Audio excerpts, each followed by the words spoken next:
Assalamualaikum warahmatullahi wabarakatuh. Psikologi populer kembali hadir menjumpai Anda bersama saya Rifda Alda Ufaira. Psipop Friends, psikologi sosial merupakan salah satu bidang psikologi yang erat kaitannya dengan kehidupan sehari-hari kita ataupun lingkungan sosial kita. Bagaimana kita bersosialisasi, bagaimana kita berkelompok, berkompetisi itu erat kaitannya dengan psikologi sosial. Tapi di sisi lain tidak lepas juga dari adanya prasangka atau konflik dalam kelompok. Entah itu dengan orang lain ataupun di mana saja dalam skala kecil maupun besar. Nah itu nanti kita akan bahas lebih dalam dengan tema kita hari ini di psikologi populer adalah prasangka dan konflik identitas kelompok. Sudah datang narasumber kita, ada Mbak Diana Putri Arini, ekspresi MA, empati psikolog, selaku psikolog dan juga anggota Himpunan Psikologi Indonesia atau HIMSI Sumsel. Selamat datang Mbak Diana. Selamat datang. Terima kasih udah diundang di sini. Oke, ini sudah kedua kalinya ya Mbak ya, berarti nggak gugup lagi dong Mbak ya. Ya, sudah terbiasa ya. Dan sebelum kita bahas lebih lanjut ya Mbak Diana ya, kami ingin mengajak pemirsa atau Psipop Friends yang ingin bertanya seputar tema kita hari ini, bisa langsung saja telepon ke 0711311454. Oke, mungkin kita awali dari identitas kelompok Mbak. Definisinya apa sih Mbak kalau identitas kelompok itu Mbak? Pada dasarnya manusia itu kan berkelompok ya. Kita pasti mempunyai satu kelompok yang kita serak, yang kita suka dan semacamnya. Nah, terkadang, bukan terkadang, tapi seringkali dalam kehidupan kita pada biasanya, kita ini menganggap bahwa kita sama dengan bagian dalam kelompok tertentu. Misalnya saya adalah bagian dari dari agama tertentu, bagian dari suku tertentu. Karena ada kemiripan di sana, makanya saya merasa bahwa bagian dari kelompok itu. Saya dari Palembang, karena saya lahir di Palembang. Mungkin saya penggemar pempek, ada kelompok penggemar pempek dan semacamnya. Itu adalah hal yang lumrah sekali ketika kita merasa bagian dari suatu kelompok. Tapi problemnya adalah ketika kita merasa kelompok kita lebih bagus daripada kelompok orang lain. Itu dia permasalahannya ya Mbak. Tapi berarti apakah identitas kelompok itu bisa nggak kita bilangnya jati diri kita nih sebagai kelompok? Bisa nggak Mbak?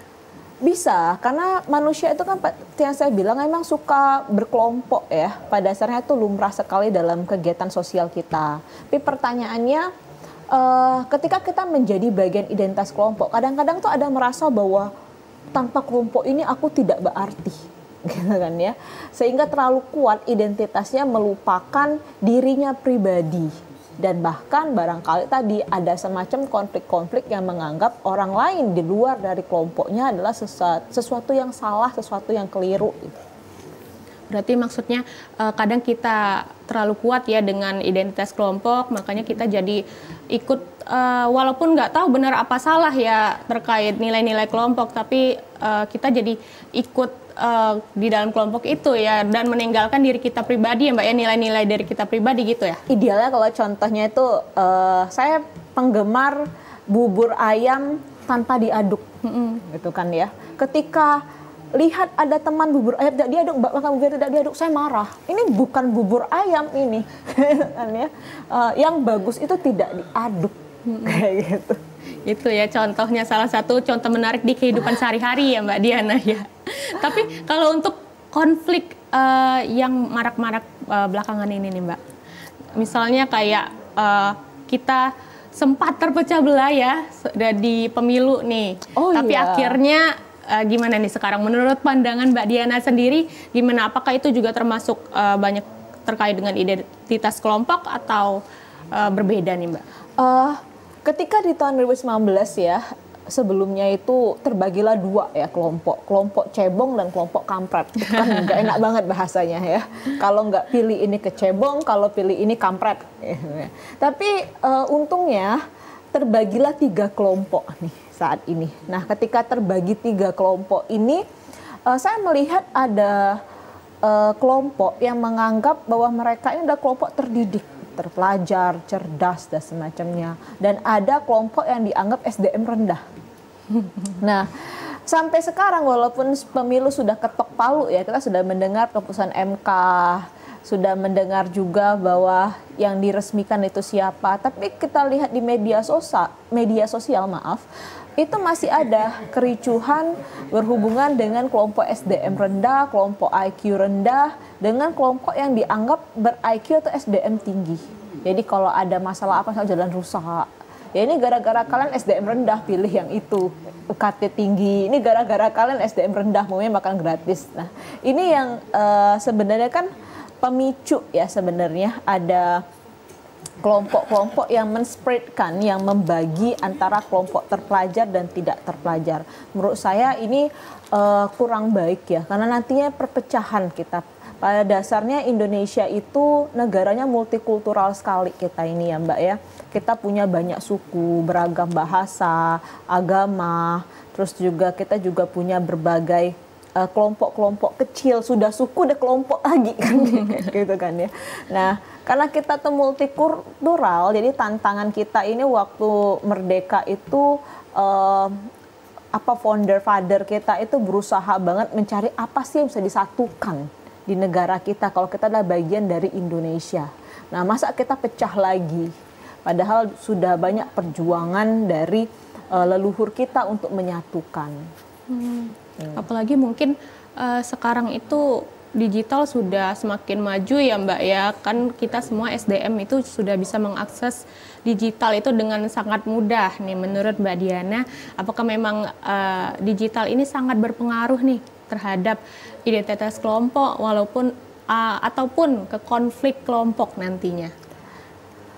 Kalau kita berbicara digital ya, masalahnya kita ini kan kecepatan digital tidak diimbangi dengan kemampuan literasi dan pemahaman tanggung jawab akan pernyataan yang disebutkan, sehingga seringkali ada suatu pernyataan nih padahal dia tidak mewakili kelompok-kelompok tertentu nih gitu kan ya, dia mewakili diri sendiri tapi dia menghina suatu kelompok tertentu, ricuhlah kejadian itu sampai menjadi masalah nasional atau semacamnya. Barangkali kita pernah membaca berita ada kasus karena tweet ada salah satu tokoh publik artis yang menganggap kayak gini, aku lebih cantik nggak dari orang Papua kayak gitu kan ya.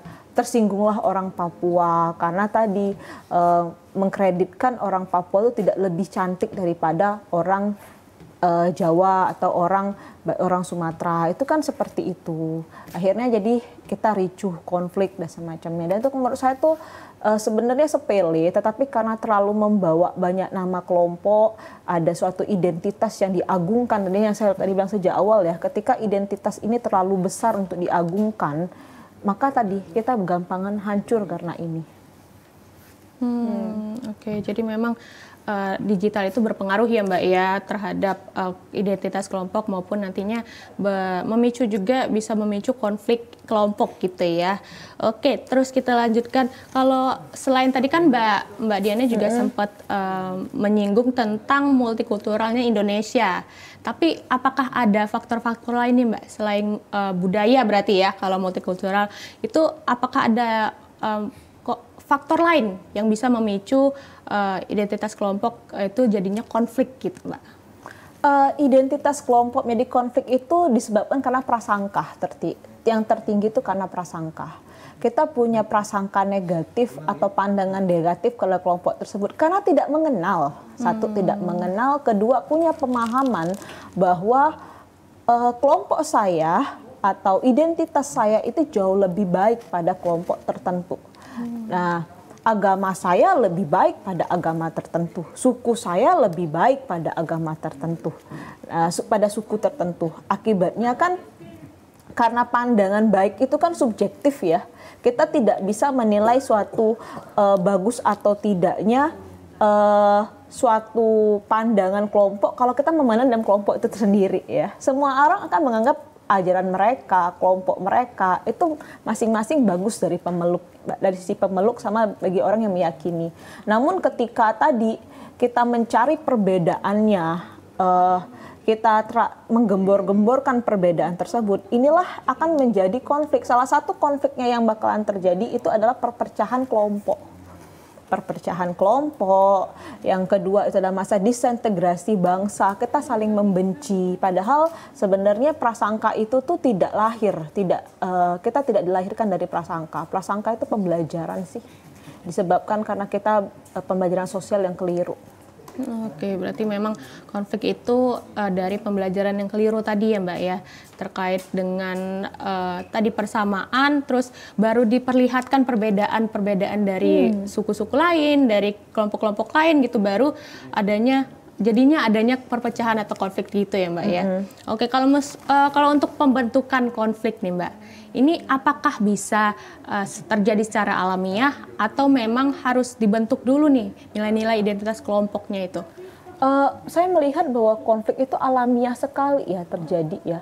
Ketika kita terjadi suatu perbedaan pandangan, maka kita menjadi konflik itu wajar karena ada berbagai kepentingan. Namun yang perlu kita pembelajaran adalah kematangan kedewasaan bagaimana kita menyelesaikan konflik. Kan tidak bisa konflik itu diselesaikan dengan amarah. Tetapi lebih baik kita bernegosiasi. Yang sering kali kan yang kita lupakan adalah bernegosiasi. Win-win solutionnya bagaimana sih agar kita saling berdamai dan semacamnya.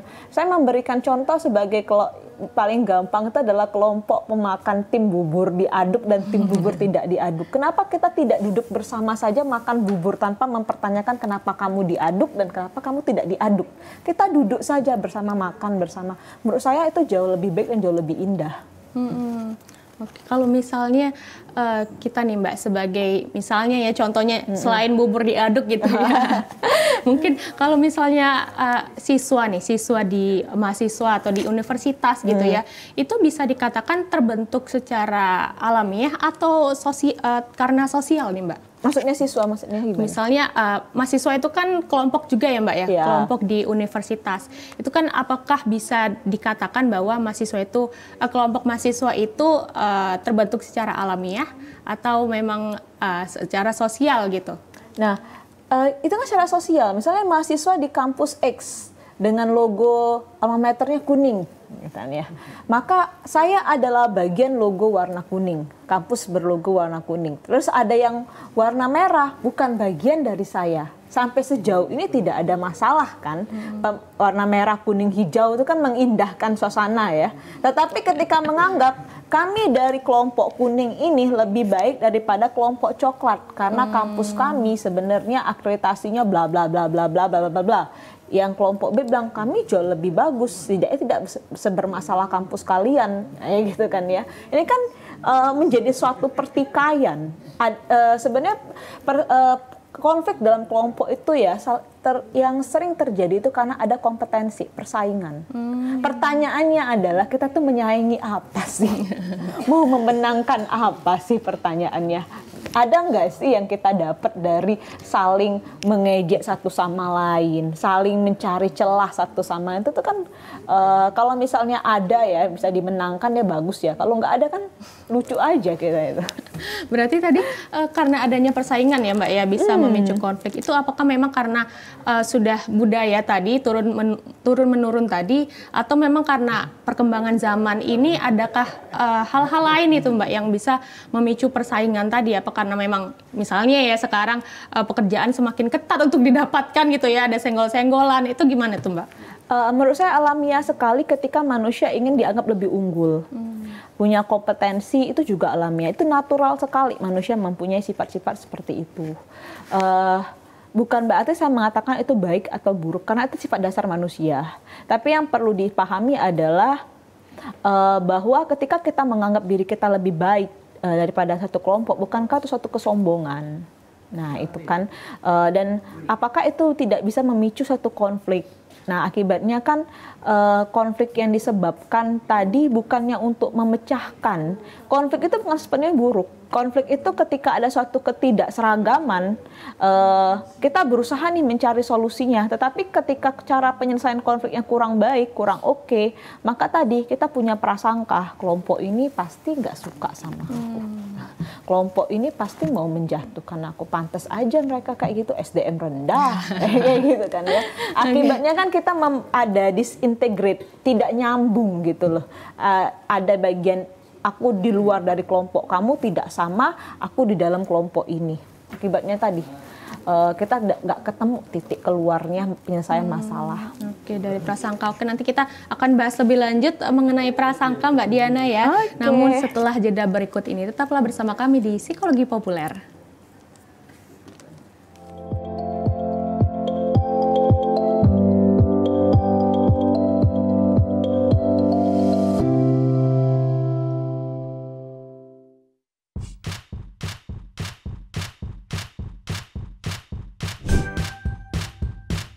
Keluarga Indonesia, sudah saatnya kita cerdas memilih tontonan yang tepat untuk anak.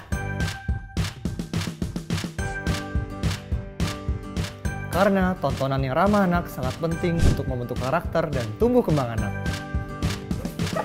TVRI menghadirkan program-program tayangan yang edukatif dan aman untuk buah hati kita. Ayo,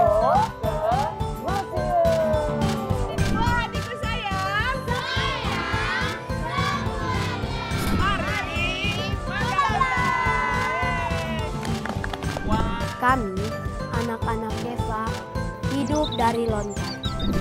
Seru-seru kan acaranya? Seru banget! Teman-teman jangan lupa nonton TVRI ya. Dan pastinya ramah untuk anak.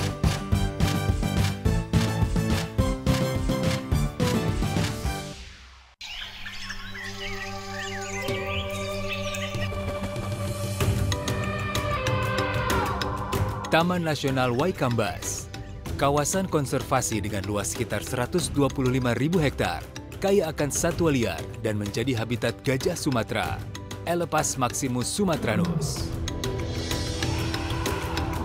Keberadaan kawasan konservasi Waikambas sangat penting untuk melindungi satwa gajah yang masuk kategori appendix ini. Dan inilah lokasi tempat keseharianku sebagai seorang mahout. Interaksiku bersama hewan besar ini membangun keterikatan emosi layaknya orang tua dan anak.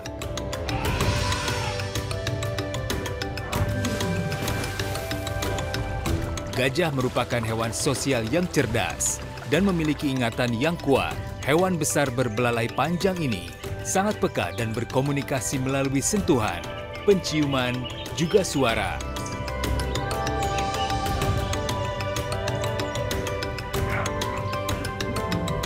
Konflik gajah dengan manusia, penyusutan hutan habitat alami gajah, dan perdagangan gading ilegal menyebabkan gajah diambang kepunahan.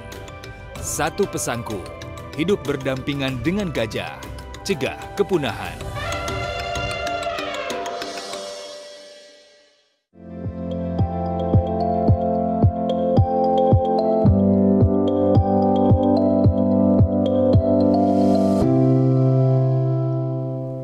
Terima kasih Anda masih bersama kami di Psikologi Populer. Dengan tema kita hari ini, prasangka dan konflik identitas kelompok bersama narasumber Mbak Diana Arini, SPSI MA, MPSI, psikolog selaku psikolog dan anggota HIMSI Sumsel. Dan kami masih mengajak Psipop Friends dimanapun berada yang ingin bertanya seputar tema kita hari ini, langsung dijawab nanti ya oleh narasumber kita ya. Mungkin mau bercerita tentang konflik di rumah mungkin bisa ya Mbak, atau di pekerjaan bisa ya. Langsung saja telepon ke 07113114454. Oke, kita lanjutkan. Tadi kan kita sudah membahas sedikit ya Mbak ya tentang prasangka, itu dikaitkan dengan konflik gitu. Tapi secara umum nih, prasangka itu definisinya apa sih Mbak Diana? Prasangka itu penilaian secara cepat, gegabah gitu kan ya. Penilaian secara cepat, gegabah pada suatu kelompok atau orang lain. Jadi ada 3 poin dari prasangka. Yang satu adalah penilaian secara kognitif. Saya mempunyai penilaian yang secara pengetahuan entah benar atau salah gitu kan ya. Kelompok atau identitas tersebut itu kurang bagus. Misalkannya bahwa kelompok suku B itu tuh kasar. Itu kan secara pengetahuan karena dia melihat mungkin orang-orang di suku B ngomongnya tinggi-tinggi. Ada afeksi, suka atau tidak suka. Jadi nggak punya alasan tidak menyukai itu. Ya nggak suka aja saya karena kelompok B itu tuh kalau ngomongnya tuh kayak mau marah-marah aja. Saya nggak suka dengan kelompok B. Kalau bisa, kalau kamu mau jodohmu orang suku tertentu, nggak bisa. Gitu kan, ada yang kayak gitu kan ya. Atau terakhir adalah perilaku, menunjukkan ketidaksukaan pada perilaku seperti mengabaikan, seperti apa ya, mengasingkan, mengisolasi gitu kan ya. Ini jangan deket-deket deh sama kelompok ini. Kayak gitu. Soalnya kelompok ini suka bikin rusuh, gitu kan ya. Padahal kita tidak pernah loh berkonflik dengan kelompok ini. Tapi karena ada prasangka gitu, kelompok itu tuh makan makanan kayak gini, nggak bagus makannya itu. Nah itu jadi kan itulah disebutkan prasangka. Jadi ketika kita punya pemikiran sudah tidak adil pada kelompok tersebut, bahwa itu juga prasangka. Oke. Dari segi kognitif itu tadi ya Mbak ya. Kalau dari segi lainnya misalnya dari segi perilaku atau afektif itu ada nggak Mbak? Iya, kalau afektif nggak suka aja, nggak ada alasan. Kenapa kamu nggak suka? Kenapa kamu nggak mau berteman sama dia? Tahu nggak suka aja. Lihat dari penampilan aja kayaknya apa tuh pakai ini, pakai hijab, pakai ini, pakai cadar. Emang ngapain dia kayak gitu? Nah, gitu kan ya. Nah, atau kalau perilakunya apa? Kayak mengasingkan. Jadi kayak mereka lewat nggak dilihat, gitu kan ya. Mereka nyapa pura-pura nggak kenal. Sesimpel mengabaikan, mengisolasi. Jadi nggak usah temenin orang-orang situ. Gitu. Itu yang paling parahnya Mbak ya, kayak malah menghasut orang lain untuk tidak suka juga. Itu masuk perilaku juga ya, perilaku prasangka itu ya. Mengajak orang ya.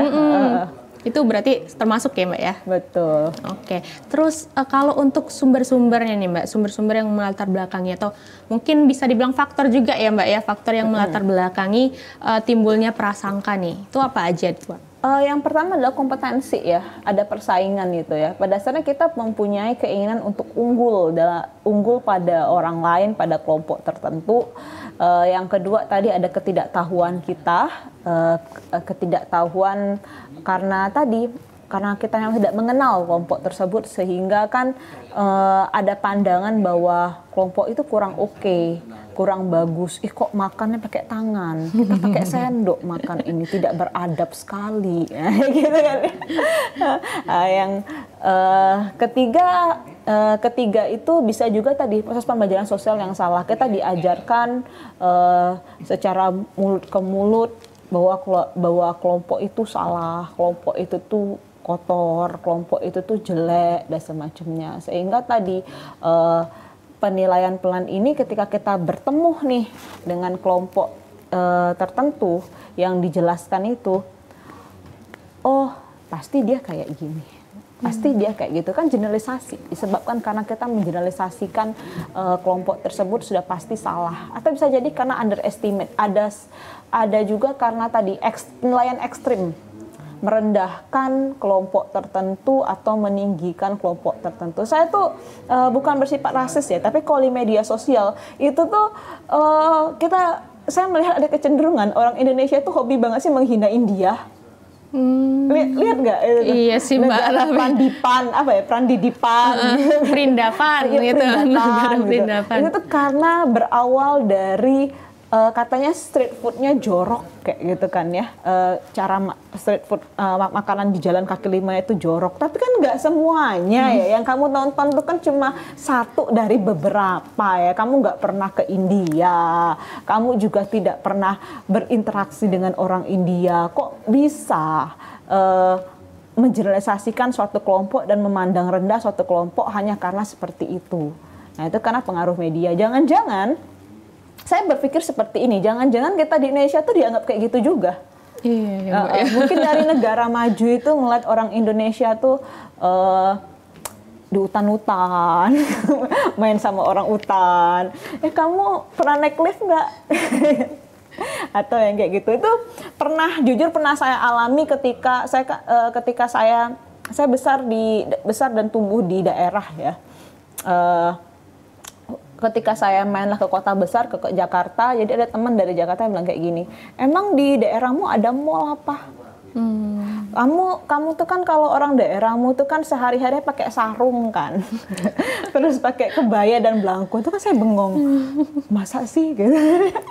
Nah itu karena ternyata karena sinetron FTV itu hobi banget yang nampilin kalau orang dari Jawa itu medok ngomongnya, pakai belangko, pakai sarung dan semacam. Padahal kami keseharian juga nggak kayak gitu. Itu kan tadi prasangka disebabkan karena paparan media sehingga punya pembelajaran yang keliru di situ. Oke, apalagi kalau ini bener nggak Mbak ya, kalau netizen Indonesia itu suka ya di ini juga ya Mbak ya, sama negara lain tuh netizen Indonesia tuh heboh-heboh gitu ya. Itu salah satunya bisa ya diprasangka dari negeri orang gitu, prasangka terhadap netizen Indonesia bisa juga ya Mbak ya disebut prasangka ya. Iya, tapi padahal kita juga nggak tahu ya Pak, kalau di negara lain juga mungkin kurang lebih kita juga buruk juga. Oke, terus kalau untuk social learning nih Mbak, atau pembelajaran sosial ya, itu bisa juga nggak terkait dengan prasangka itu, kita belajar nih tentang kelompok lain gitu, terus kita aplikasikan ke kelompok kita, itu bisa diprasangka nggak Mbak?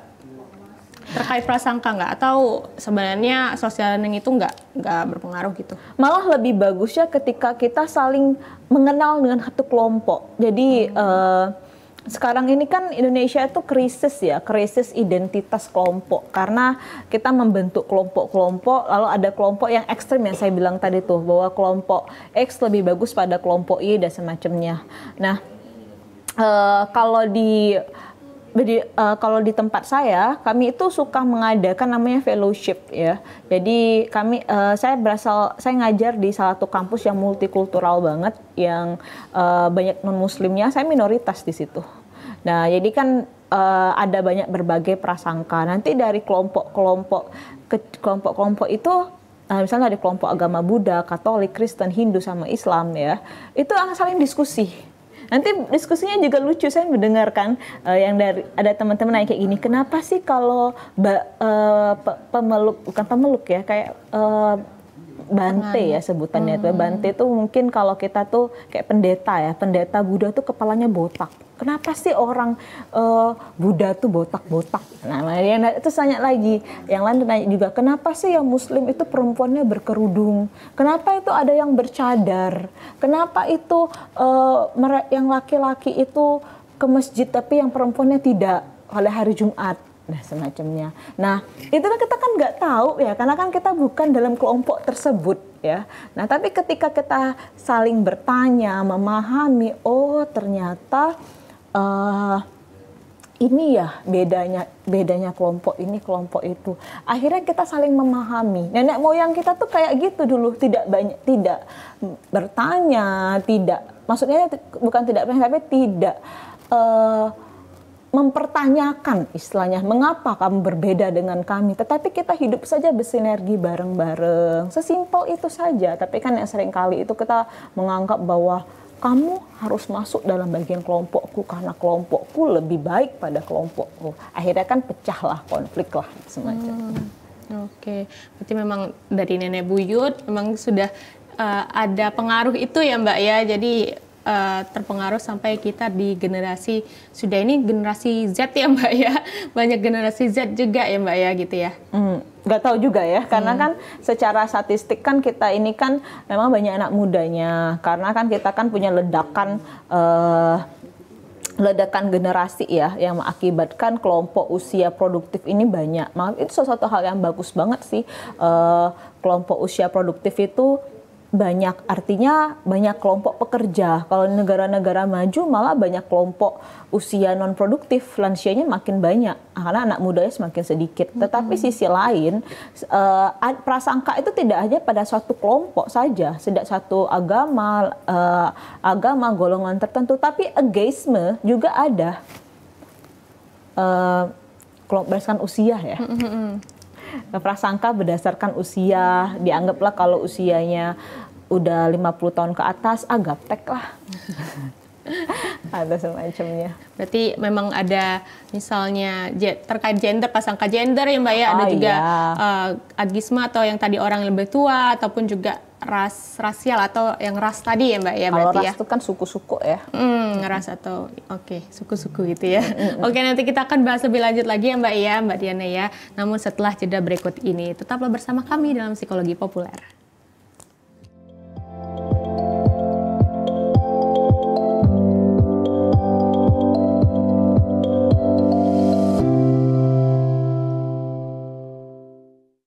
TVRI Sumatera Selatan merupakan lembaga penyiaran publik yang menyajikan program acara berupa informasi, pendidikan, dan hiburan. Memiliki coverage area yang sangat luas, TVRI Sumatera Selatan dapat Anda saksikan melalui aplikasi TVRI Klik, aplikasi Intek, satelit Telkom 4 dan satelit Merah Putih, serta live streaming YouTube TVRI Sumsel. TVRI Sumatera Selatan mengajak Anda untuk berkolaborasi melalui kerjasama siaran dan kerjasama non-siaran. Kerjasama siaran meliputi advertorial, iklan komersil, iklan layanan masyarakat, full telop, serta running text. Siaran program berupa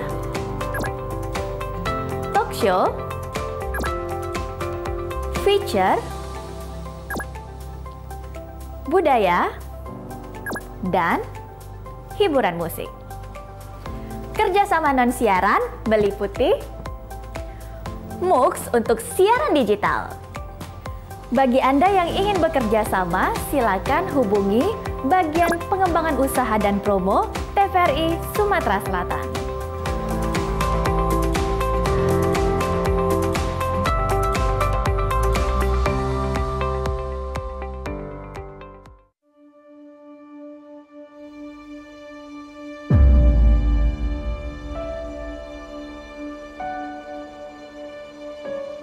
Kami menyadari perjuangan kami tak lagi mengangkat senjata.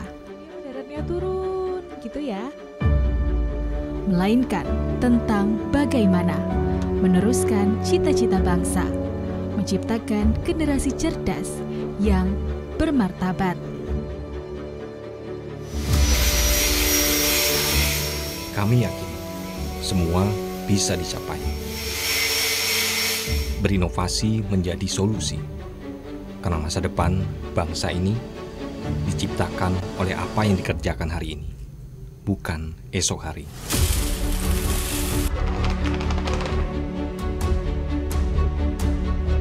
Kami sadar tak perlu menjadi yang hebat untuk membangun negeri ini, melainkan fokus mengembangkan kreativitas akan lebih berarti bagi yang menikmati.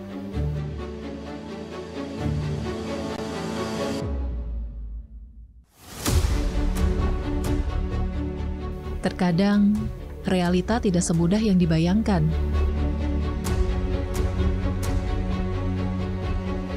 Kami tak pernah menyerah pada apa yang dihadapi. Setelah ini, apakah ada pengolahan lebih lanjut lagi dari Bukan sebatas informasi, tapi tentang bagaimana mengabarkan kebenaran hari ini untuk perubahan di masa depan. Sampah bukan hanya tanggung jawab pemerintah saja, namun juga tanggung jawab kita semua. Demikian kondisi terkini kami laporkan. Siapapun dan dari manapun kami tetap pemuda Indonesia.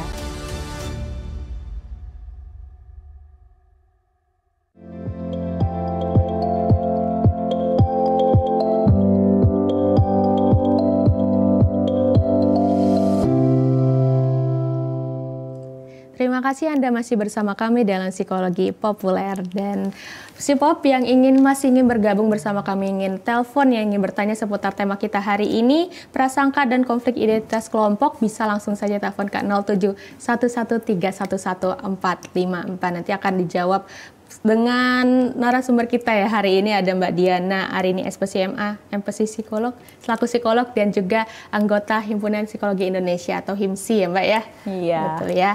Oke, kita lanjutkan lagi nih Mbak terkait identitas diri dan kelompok ya Mbak ya. Gimana nih kita bisa mengidentifikasi kita itu masuk dalam kelompok tertentu, itu bisa nggak kita identifikasi nih Mbak? Ada istilah namanya konformitas dalam psikologi sosial tuh ya. Maksudnya adalah ketika dalam satu tekanan kelompok, kamu mau nggak mau kamu harus mengikuti kelompok. Misalkan kayak gini ya, pernah mungkin Mbak punya situasi seperti ini. Saya mengatakan bahwa jawaban yang benar itu adalah A, tapi teman saya jawab B, sebelah saya B, sebelah saya B. Yang benar yang mana ya? Jangan-jangan aku yang salah ya, jangan-jangan. Ya udahlah, aku juga pilih B lah. Nah kayak gitu. Nah jadi tidak semuanya ya konflik kelompok itu disebabkan karena memang ada keinginan bahwa kelompokku paling hebat, dia merasa identitasnya begitu kuat. Tapi karena konformitas ikut-ikut aja gitu loh. Seringkali itu kan kayak gitu, ikut-ikut aja nggak jelas gitu kan ya. Karena merasa bahwa kalau aku nggak ikut ini nanti salah aku yang salah, jangan-jangan ya gitu kan ya. Nah maka ini yang disebut dengan konflik identitas diri. Pertanyaannya adalah, bolehkah kalau kita tidak membentuk identitas apapun, tidak menjadi bagian dari kelompok tertentu? Sebenarnya tidak masalah ketika kamu tidak ingin menjadi bagian kelompok tertentu, tidak salah juga sebenarnya. Saya dari suku Komring misalnya tidak ikut paguyuban warga Komring, kan nggak salah juga sebenarnya ya. Nah, tetapi yang sering kali terjadi itu adalah pressure, tekanan dari masyarakat kita yang mengharuskan bahwa kamu menjadi bagian dari kelompok-kelompok tertentu. Nah, menurut saya tekanan pada pressure ini tidak semuanya bisa diatasi dengan penolakan. Kadang-kadang harus ada konformitas kayak gitu. Akhirnya kayak tadi situasi, mungkin teman-teman dan para pemirsa pernah mengalami kondisi kayak gitu. Ketika ya ngikutin lah kata kelompok yang suara terbanyak, suara terbesar, walaupun kamu juga nggak suka sih, nggak setuju juga. Sering itu terjadi Mbak ya, kalau untuk meminimalisir konflik itu sering terjadi Mbak ya, kalau konformitas itu daripada nanti ada konflik ya kita pilih yang banyak yang milih aja gitu ya, itu juga bisa Mbak. Terus teman sebelah bilang, alah nanti lama-lamain aja waktu kamu kan, iyain aja. Oke. Terus, nah tapi kan tadi katanya ada harus masuk kelompok karena adanya pressure gitu ya Mbak ya. Tapi kalau untuk alasan ideal nih Mbak, kenapa sih kalau kita harus masuk kelompok itu ada nggak? Nggak harus sih Mbak, tapi kenapa kita bisa memilih untuk masuk ke dalam suatu kelompok itu alasan idealnya biasanya apa nih Mbak? Alasan idealnya adalah karena manusia makhluk bersosial, sehingga mereka membutuhkan kesamaan dengan orang lain. Apa hal yang menyatukan mereka? Contoh ketika saya dengan rekan saya, tadi kan baru ketemu, yang menyatukan kita, tadi saya nanya kan, tahu Ibu X? Ada yang menyamakan, kita sama-sama mengenal pada kelompok, pada orang tertentu, sehingga nyambunglah obrolan kita. Kalau terlalu beda, terlalu jauh, jomplang nih, nggak kenal, nggak tahu. Nah kayak gitu, artinya membentuk kelompok itu tujuannya adalah interaksi sosial, agar kita membangun support system yang bagus di sana. Kita membangun kelekatan, kebersamaan. Nah pertanyaannya adalah, kadang-kadang juga orang-orang tuh memaksa diri karena kan nggak enak ya, aku nggak jadi bagian kelompok ya, nggak ikut organisasi kan nggak enak, kayak kamu introvert banget ya gitu kan ya, nggak ikut geng-geng ini nanti kayak nggak ada temen dan semacamnya ya. Nah ini menurut saya yang kurang baik. Jadi akhirnya dia memaksakan diri untuk meleburkan dirinya ke bagian kelompok yang dia sendiri tuh nggak suka atau dia sendiri tuh tidak menikmati proses itu. Jadi walaupun kita harus memilih kelompok, tapi ada tekanan-tekanan lain gitu ya Mbak ya. Jadi kita bisa juga nggak nyaman nggak ya Mbak ya dari ngobrol nanti nggak nyaman, awkward gitu kan ya. Di kelompok itu berarti kita juga bisa tidak nyaman gitu ya karena pressure tekanan sosial itu ya. Nanti ngomongnya nggak nyambung. Oke Mbak.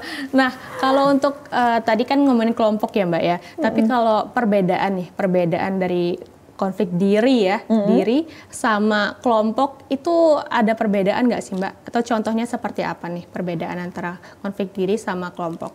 Kalau perbedaan diri sama kelompok itu lebih ke arah saya tuh tidak menyukai. Saya tidak menyukai mungkin pandangan dari sebagian besar kelompok tersebut. Tetapi karena masyarakat Indonesia ini adalah masyarakat yang sebenarnya masyarakat Indonesia itu nggak suka konflik loh, Indonesia aslinya itu ya, yang di media sosial aja yang kayak gitu sebenarnya itu. Pada dasar aslinya orang Indonesia itu konformitas sekali, mereka berusaha untuk menghindari konflik, jadi iyain aja lah, jangan ngomong malas ribut sama orang ini ya. Nah itu ya. Nah, jadi identitas diri sama kelompok bermasalahnya seringkali adalah kamu tidak menjadi bagian tersebut, tetapi kamu mendapatkan tekanan dari kelompok karena barangkali ada kenikmatan yang tidak kamu dapatkan. Misalnya kayak gini, kalau kamu nggak ikut geng kelompok arisan ini, ya nanti nggak masuk dalam grup RT nih, nanti nggak tahu ada informasi-informasi yang dibutuhkan dan semacamnya, kayak gitu kan ya. Akhirnya mau nggak mau ikut, padahal sebenarnya nggak pengen juga gitu kan ya. Nah, tapi kalau antar kelompok dengan kelompok ini larinya itu tidak hanya individu, tetapi sudah lebih banyak. Jadi ada kelompok yang mengatakan bahwa kami, kesatuan dari kami lebih bagus daripada kalian. Kalian tidak lebih baik pada kami. Nah, lalu kelompok yang di sini mengatakan, oh nggak mau, kami juga lebih bagus.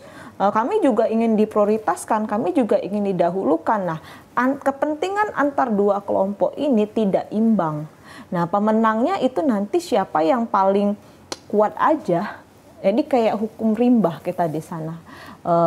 Siapa yang paling kuat, siapa yang paling banyak masanya, itulah yang paling menang. Bukan berdasarkan bahwa negosiasi, win-win solution dan semacamnya. Dan ini menurut saya yang berbahaya itu di sini. Karena kita nanti bisa, integritas kita sebagai suatu bangsa itu bisa hancur, chaos, hanya karena ada kepentingan bahwa kelompok kami lebih bagus daripada kelompok yang di bawah kami atau berbeda dengan kami. Oke, berarti kalau konflik diri itu memang lebih cakupannya lebih kecil ya Mbak ya daripada kelompok itu, nanti dampaknya juga bisa lebih luas tadi sampai terkait negara gitu ya Mbak ya. Oke, kalau misalnya konflik diri nih, apakah bisa menyebabkan konflik kelompok ataupun sebaliknya nih, apakah konflik kelompok itu bisa menyebabkan konflik diri itu Mbak? Ada nggak kaitannya atau sebab akibatnya bisa nggak? Barangkali bisa ya, tapi kalau saya mencontohkan kayak gini, kita tidak semuanya suka dengan misalnya ada suatu kelompok yang kelompok tertentu yang mendirikan rumah agama. Mungkin kita sebenarnya tidak punya kepentingan untuk harus sampai melarang kayak gitu kan ya, tidak memperbolehkan dan semacamnya. Tapi karena tekanan kelompok ini begitu kuat, akhirnya kamu nggak mau kayak gitu. Apalagi misalnya kamu kenal nih orang yang di luar dalam kelompok itu, tetangga kamu, temanmu kecil dan semacamnya. Tentu itu konfliknya dalam diri itu nggak enak banget rasanya itu ya.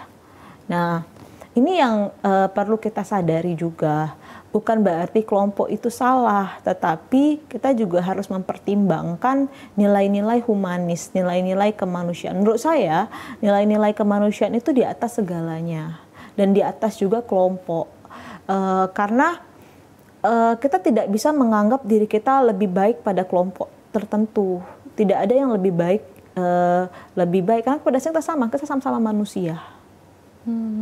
Jadi memang tadi ya nilai humanis atau kemanusiaan itu harus dijunjung tinggi ya Mbak, jangan dilupakan ya, walaupun sudah berada di satu kelompok yang punya nilai sendiri, tapi tadi sisi kemanusiaan harus tetap dijunjung tinggi ya Mbak ya. Oke, kita lanjut. Kalau misalnya tadi sempat disinggung juga, kalau misalnya IQ nih Mbak, apakah IQ ini berpengaruh nih terhadap konflik gitu? Saya sering baca itu di media sosial itu ya, kalau misalnya ada perdebatan ya, pasti ada yang ngomong kayak gini, dasar IQ rendah, SDM rendah. Saya tahu awalnya bingung ya, ini dari mana sih orang ngomong? Oh ternyata setelah saya cek, itu karena berdasarkan hasil survei, kalau nggak salah rata-rata IQ ini orang Indonesia itu 78 ya, 78. Sebenarnya tidak bisa disalahkan juga sih, itu kan data survei ya, dari kelompok terbanyak ya. Tapi apakah, tadi pertanyaan menarik sekali, apakah IQ berhubungan dengan konflik antar kelompok? Saya tidak bisa menjelaskan akan hal tersebut. Tetapi menurut pandangan saya bahwa itu problemnya ke arah kemampuan seseorang itu mengatasi konflik, berarti lebih ke arah kematangan emosinya. Bagaimana ia mempertimbangkan suatu perbuatannya ada konsekuensinya tidak, apakah kemarahannya ini berimbas pada orang lain, apakah bersifat destruktif, menghancurkan atau tidak, itu kan menjadi pertimbangan sebenarnya. Nah, apakah itu dipengaruhi oleh IQ loh? Memang ada hubungannya IQ dengan kematangan emosi? Enggak juga sih, sebenarnya malah tidak ada hubungan akan hal itu. Oke, jadi lebih hubungannya ke kematangan emosi seseorang gitu ya Mbak Diana ya. Oke Mbak Diana, nanti kita akan lanjutkan kembali, namun setelah jeda berikut ini Psikologi Populer akan segera kembali.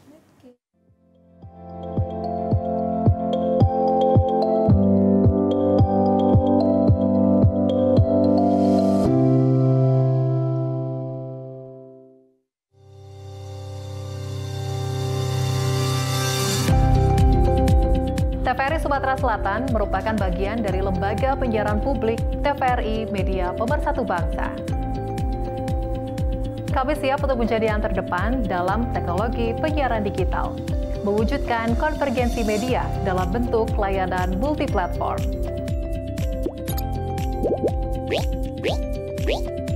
Dikelola secara modern, tepat guna, dapat diakses secara global, serta jangkauan yang sangat luas.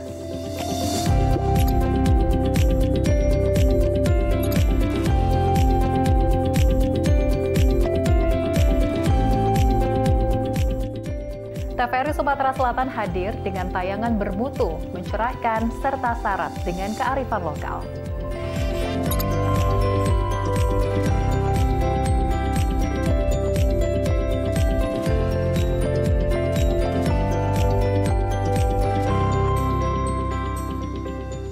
Memotivasi masyarakat melalui program informasi, pendidikan, dan hiburan yang menguatkan persatuan dan keberagaman.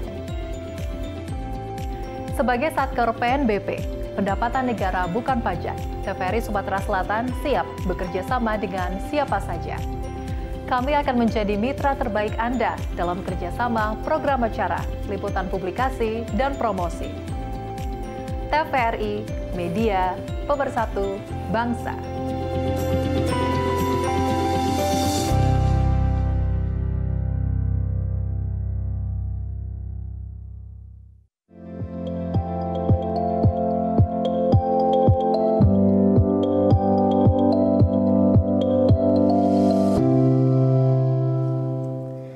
Terima kasih Anda masih bersama kami dalam Psikologi Populer, program yang membahas tentang psikologi ya terkait dengan kehidupan sehari-hari. Dan masih dengan tema kita hari ini, prasangka dan konflik identitas kelompok bersama narasumber Mbak Diana Putri Arini, Eksposi MA, MPsi Psikolog, selaku psikolog dan juga anggota HIMSI Sumsel ya Mbak ya.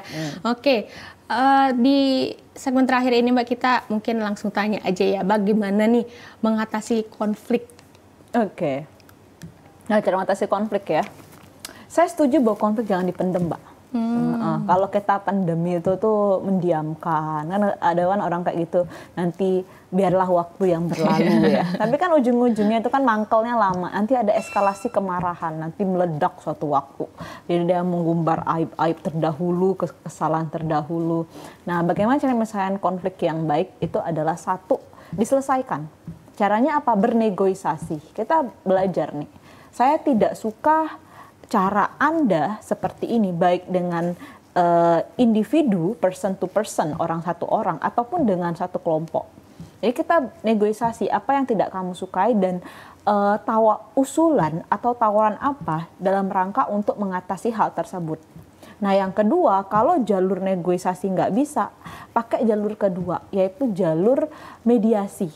Maka kita carilah penengah, orang penengah. Orang penengah ini ya netral ya, jangan sampai ya dari kelompok tertentu juga nanti dia memberikan satu kepentingannya di sana kan ya. Jadi orangnya netral yang sekiranya bisa menjadi hakim atau mediator yang baik untuk mengatasi konflik tersebut. Nah, yang terakhir, kalau cara ini bisa selesai, negosiasi mediator sudah ini. Yang ketiga adalah menghormati aturan kesepakatan dalam yang sudah dibuat itu. Itu penting sekali aturan-aturan tersebut. Nah, yaitu cara kita berdamai, dan cara kita mengatasi suatu konflik. Jadi tidak ada lagi pernyataan. Mungkin saya menyadari bahwa ketika negosiasi, ketika dimediasi, kok penyelesaiannya seperti ini, ya, kok tidak tidak mengakomodasikan kepentingan yang kami mau, tidak sesuai dengan kesepakatan atau semacamnya. Tapi itu kita harus belajar menghormati kesepakatan dalam suatu rapat atau suatu forum. Kalau udah ketok palu ya sudah. Kalau mau protes itu saat sebelum ketok palu, istilah kata, atau proteslah di sana, jangan protes setelah di luar. Nah, saya rasa kita perlu mendewasakan hal ini, menghormati kesepakatan forum, menghormati kesepakatan yang sudah dibuat. Meskipun kamu juga tidak setuju, tapi menghormati kesepakatan itu penting banget, karena itu suatu cara untuk mendewasakan dan suatu cara juga bagaimana kita berusaha untuk mengerem konflik antar kelompok. Jadi kepentingan kita redam dalam rangka untuk kepentingan yang lebih besar, yaitu kepentingan bersama. Berarti istilahnya ego kita itu harus disingkirkan dulu ya Mbak, agar kita bisa bersama-sama mencapai satu tujuan bersama gitu ya, untuk menghindari atau mengatasi konflik gitu ya. Oke, tadi juga menyinggung mediator ya Mbak ya. Apakah ada ciri-ciri khusus ya Mbak ya, atau apa sifat atau sikap khusus dari mediator itu tuh Mbak untuk mengatasi konflik? Ada nggak? Apakah harus A atau harus B gitu? Mediator yang baik itu, anggaplah mediator itu hakim ya, kita katakan hakim atau penengah. Maka hakim atau penengah itu yang satu adalah orang yang netral, poin satu di situ. Poin kedua adalah bisa dipercaya, tapi dipercaya oleh masing-masing dua kelompok ini. Dia tidak memihak. Maka kadang-kadang tuh mediator tuh sudah ada istilahnya, kalau kami di psikologi itu atau mediator tuh ada tulisan fakta integritas. Tulisannya itu satu, bahwa ada etika tertentu, tidak memilih kepentingan, bersikap netral, adil, berdasarkan pertimbangan yang objektif kayak gitu kan ya. Tidak menjelek-jelekkan. Ini ada yang disebut dengan fakta integritas ataupun suatu etika tertentu yang harus dia pahami kondisi itu. Maka menurut saya kualifikasi itu penting untuk menjadi mediator. Berarti apakah mediatornya itu bisa dari antara kedua belah pihak atau memang seharusnya dari luar dua kelompok itu ya Mbak ya? Iya, depend tergantung pada kelompok. Idealnya bagusnya di luar dari kelompok tersebut ya. Tapi kadang-kadang orang dari luar itu tidak memahami, maksudnya tidak memahami kepentingan dua kelompok tersebut. Nah, jadi dicari orang yang berpengetahuan, yang punya pengetahuan antar dua kelompok itu. Makanya bagusnya adalah yang dipercayai masing-masing dalam kelompok itu. Kami percaya, yang si kelompok A percaya pada ini, kelompok B juga percaya pada ini. Gitu ya. Oke, dan kalau misalnya ada metode-metode khusus nggak Mbak? Kalau misalnya untuk penyelesaian konflik, misalnya kalau masalah kecil kita bagusnya hindarin aja deh, atau juga harus dikompromikan, atau ciri-ciri masalahnya dengan penyelesaian konfliknya ada nggak Mbak? Cara penyelesaian konflik itu yang paling baik itu adalah kita mempunyai jiwa satria, yaitu mengakui, tidak menyalahkan, tidak mencari scapegoating, kambing hitam yang bisa disalah-salahkan atau melakukan denial, ya sudah mengakui. Menurut saya permintaan maaf tidak harus dilakukan ketika kamu merasa salah, tetapi permintaan maaf itu sebenarnya bentuk perdamaian. Maka saya minta maaf jika pernyataan saya menyinggung kelompok Anda dan dan identitas kelompok Anda. Maksud saya adalah ini. Apakah bisa kita bicarakan? Kayak gitu kan ya. Intinya pokoknya kemanusiaan sama meminta maaf tadi harus dijunjung tinggi ya Mbak Diana ya. Oke, terima kasih Mbak Diana atas perbincangan kita, semoga bermanfaat ya untuk si Popres dimanapun berada. Dan si Popres, kita sebagai makhluk sosial pasti tidak luput dari prasangka dan konflik. Yang dapat kita lakukan adalah untuk terus mengedukasi diri kita, mengedukasi orang lain, dan juga terus mengusahakan manajemen konflik yang baik tanpa adanya kekerasan. Saya Rifda Alda Ufaira dan kerabat kerja Psikologi Populer mengucapkan terima kasih atas perhatian Anda. Wassalamualaikum warahmatullahi wabarakatuh. Waalaikumsalam.